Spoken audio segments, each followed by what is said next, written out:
आदरणीय प्रमुख पाहुणे, सन्माननीय परीक्षक आणि माझ्या प्रिय उपस्थित बंधू भगिनींनो, आजच्या या व्यासपीठावर उभं राहून मी ज्या विषयावर माझे विचार मांडणार आहे तो विषय काळाच्या ओघात अधिकच महत्त्वाचा ठरत चालला आहे.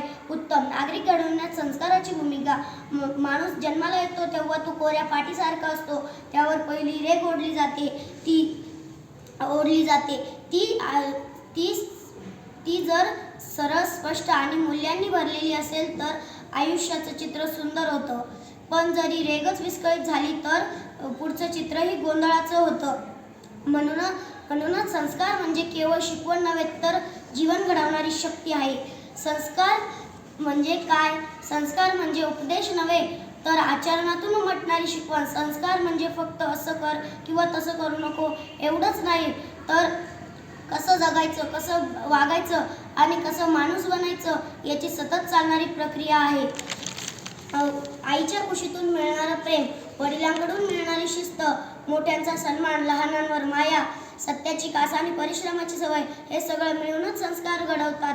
म्हणूनच असं म्हटलं जातं, शब्दांनी शिकवलेलं विसरतं, आचरणातून शिकवलेलं आयुष्यभर साथ देतं. उत्तम नागरिक घडवण्यात संस्काराचे स्थान. उत्तम नागरिक म्हणजे केवळ कायदे पाळणारा माणूस नव्हे. उत्तम नागरिक म्हणजे समाजाचा भान ठेवणारा, इतरांच्या दुःखाशी स्वतःचं दुःख जोडणारा आणि देशासाठी काहीतरी करण्याची जाणीव असणारा माणूस.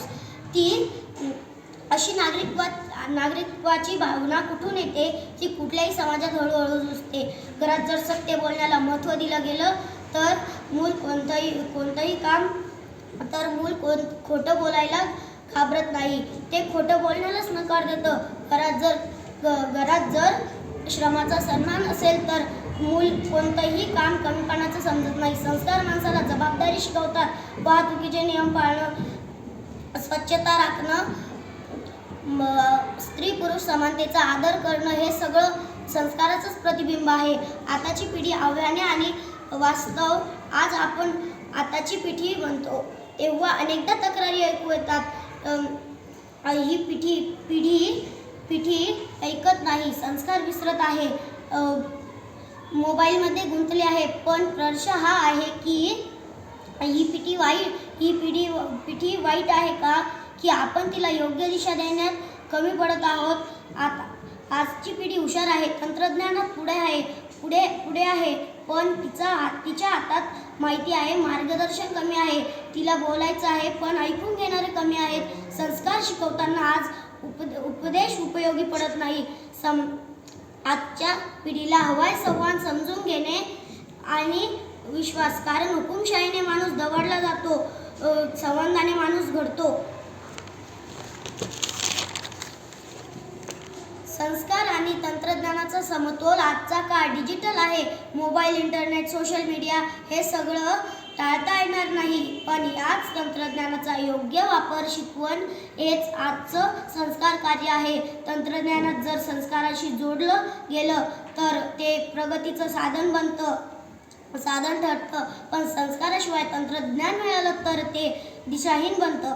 आज गरज आहे मुलांना फक्त स्क्रीन देण्याची नाही तर वेळ देण्याची. कारण संस्कार डाउनलोड होत नाही, ते सहवासातून मिळतात. शिक्षक, पालक आणि समाजाची संयुक्त जबाबदारी. संस्कार टाळणं ही एकट्या पालकांची जबाबदारी नाही. शिक्षक, शाळा, समाज आणि माध्यम सगळ्यांचीच भूमिका तितकीच महत्त्वाची आहे. शिक्षकांनी केवळ अभ्यासक्रम शिकवू नये तर जीवनमूल्यांची पेरणी करावी.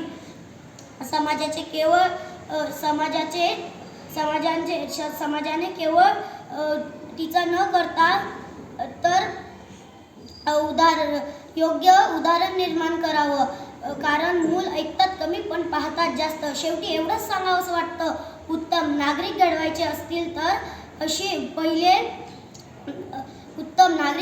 असतील तर आधी उत्तम संस्कार घडवावे लागतील आणि ते संस्कार जुने आणि नवे यांचा संगम असले पाहिजेत.